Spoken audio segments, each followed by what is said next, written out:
রাষ্ট্র যে নিরাপত্তা বিধান করতে ব্যর্থ হচ্ছে, নারীর নিরাপত্তা। আমরা এই যে 8ই মার্চে আজকে দাঁড়িয়ে বলবো যে আমরা আমাদের দিবস চাই না, আমরা চাই আমাদের নিরাপত্তা, নারীদের নিরাপত্তা।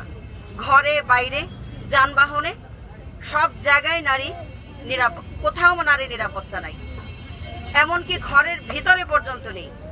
আমরা সাম্প্রতিককালে যে ঘটনাগুলো দেখেছি, অসংখ্য ঘটনা ঘটেছে এবং এই প্রত্যেকটা ঘটনার আমরা সুবিচার দাবি করছি।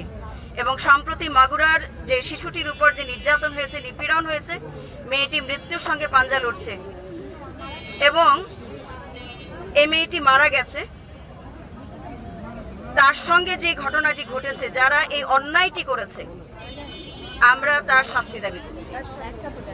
তার রাষ্ট্র যদি তার সর্বোচ্চ শাস্তি নিশ্চিত করে তাহলে একটি ঘটনাও আর ঘটার কথা নয়। এখানে আইন এবং আইনের যে প্রয়োগ, এই দুটোই কিন্তু খুব দুর্বল জায়গা এবং এই সুযোগেই কিন্তু নারীর সঙ্গে এই সমস্ত নিপীড়নের ঘটনা ঘটে। এই স্বাধীন বাংলাদেশে নারী কিন্তু স্বাধীন নয়। আমরা বিভিন্ন সময় বলছি স্বাধীন, 71 সালে স্বাধীন, আমরা 5ই অগস্টে আমরা স্বাধীন হয়েছি, কিন্তু আসলে কি আমরা নারীরা স্বাধীন হয়েছি? আমরা যদি নারীরা স্বাধীন হতাম তাহলে আমাদের নিরাপত্তা নিয়ে আজকে রাস্তায় বেরোতে হয় না, রাস্তায় গিয়ে দাবি জানাতে হয় না যে আমরা আমাদের নিরাপত্তা চাই। আমরা শঙ্কিত, আমাদের চলাফেরার কোনো স্বাধীনতা নাই, জীবনের কোনো নিশ্চয়তা নাই। রাষ্ট্র আমাদের এই নিরাপত্তার যে জায়গাটা আছে, এই নিরাপত্তার জায়গাটা সুনিশ্চিত করবে, এটি রাষ্ট্রীয় দায়িত্ব। এবং কঠোর আইন প্রয়োগ করে, আইন আছে কিন্তু আসলে সেটির প্রয়োগ নেই। আমরা দেখেছি বিভিন্ন জায়গায় যে নানান সালিশের মাধ্যমে এই ঘটনাগুলোকে চাপা দেওয়ার চেষ্টা করা হয় এবং অনেক ক্ষেত্রে আছে যে এই ঘটনাগুলো দিনের আলোয় আসে না, পত্রপত্রিকায় তো নয়। অনেক ক্ষেত্রে আমরা হয়তো জানতে পাই কিন্তু অনেক ক্ষেত্রে জানি না।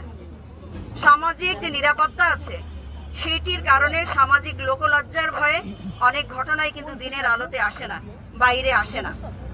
কাজী এই ঘটনার সংখ্যা আমরা যদি ওইভাবে বিচার করতে যাই, খোঁজ করতে যাই, দেখবো যে সমস্ত ঘটনাগুলো আমরা দেখছি পত্রপত্রিকায় আসছে কিংবা সামাজিক মিডিয়ার মধ্যে আসছে, এই সংখ্যা আরো অনেক বেশি, অনেক বেশি।